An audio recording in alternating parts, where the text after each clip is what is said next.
Okay, it's been about a week since I have opened up my journal. We are still in the element of fire.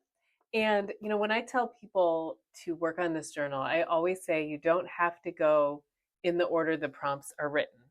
And last time I did the very first prompt. I'm going to skip the second prompt for now, and I'm going to go to the third prompt because, okay, let me just read it to you. Who are you? When was the last time you looked into your own eyes? I mean, really looked like you were seeking the soul of someone you love. So I wrote this when I was relatively newly sober. During that time, I really was rediscovering myself as this love, like as the love of my own life. And so that's where that prompt came from. So here's the instruction. Sit in front of your reflection. Gaze into your own eyes for 5 minutes. And then I put in parentheses here, use a timer so you don't shortchange yourself because you feel awkward or silly. Try to find love, compassion, recognition. It's okay if you can't yet. Sometimes life has a way of disguising us from ourselves over the years. Oh, I wrote that, you guys, because that was me. That was me. For so many years when I was drinking, I believed myself to be not good enough. I believed my true self to not be worthy. And that's part of why I drank, is because it would shut those voices down.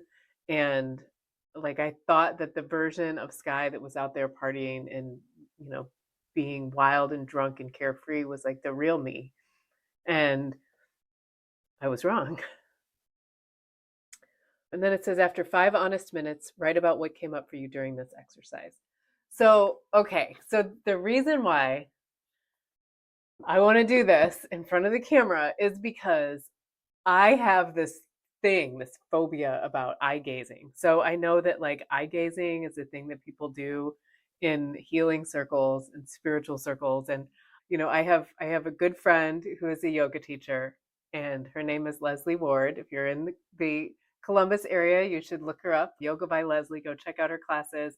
But she has made me do eye gazing on various occasions, and it is so uncomfortable. So like if you've ever done it, you know that like staring into someone else's eyes without giggling, because that's what I want to do. I want to giggle. I want to make it's awkward. It's silly. I want to like make fart jokes and stuff. It's challenging. And so staring into your own eyes though, I mean, you have to be okay with you have to be okay with knowing yourself. You have to be okay with being with yourself. I have a mirror and I am going to do some eye gazing with myself, and then we'll write about it. So weird. I feel like I want to make faces at myself. I am the queen of making ridiculous faces. But I'm going to try to be serious.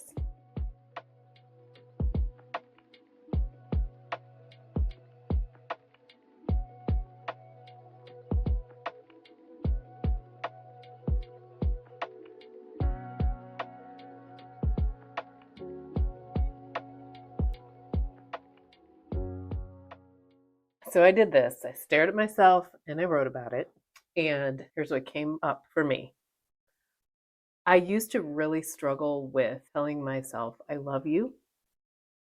Like I could look into my own eyes, but I couldn't do so with compassion and love.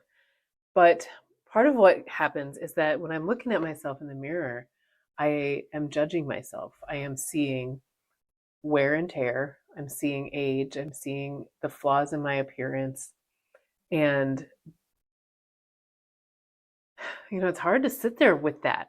But making myself do this practice for 5 whole minutes, so looking in my own eyes for 5 whole minutes, after a while, I stopped seeing everything else and I really just started focusing in on my eyes and looking into my own eyes, my green irises, my black pupils. It was like this familiarity. So what I wrote is, I know it's me. I know myself very well, and I've gotten really good at forgiveness. There's been a lot of work that I've done around forgiving myself.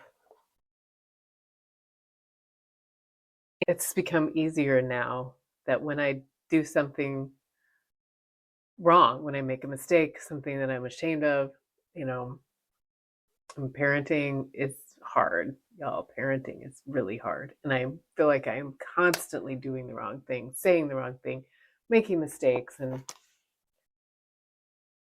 I've gotten really good at forgiving myself. I am not holding grudges anymore.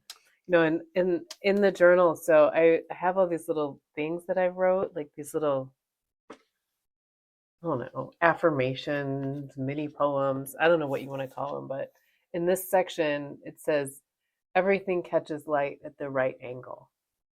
And one of the things I love most when I'm hiking or walking is like I have my phone camera and I want to take pictures of the light and how the light comes in, the sunlight comes in. So I remember this time where a huge tree fell in our local park, like a huge, beautiful tree, and it had fallen down in some kind of windstorm. And what was left from the trunk were these magnificent shards and splinters that were sticking up in the air.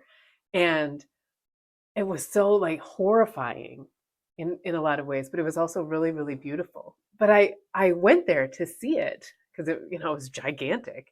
And when I was there, the light, like the morning sun was shining in, and it was creating the most amazing patterns and shadows through these broken shards. And I took all of these pictures, and it just, you know, that the saying of the wound is where the light gets in. And when I look into my own eyes, I can see all of the spaces, all of the wounds, all of the shards in the broken pieces. And yet, that is part of what makes my soul at this age, you know, so interesting. So interesting. It's got all these different shadows and patterns and shards and sparkles. All right, if you're following along, we are in Elemental Alchemy, a guided journal for transformation. You can find this on Amazon. And we are in the element of fire. Subscribe if you want to keep up with the journal and journal with me. And put in the comments if you have this experience, if you eye gaze yourself. How was it? What came up for you? Was it challenging? Did you love it? So tell me all about it, and I will see you next time.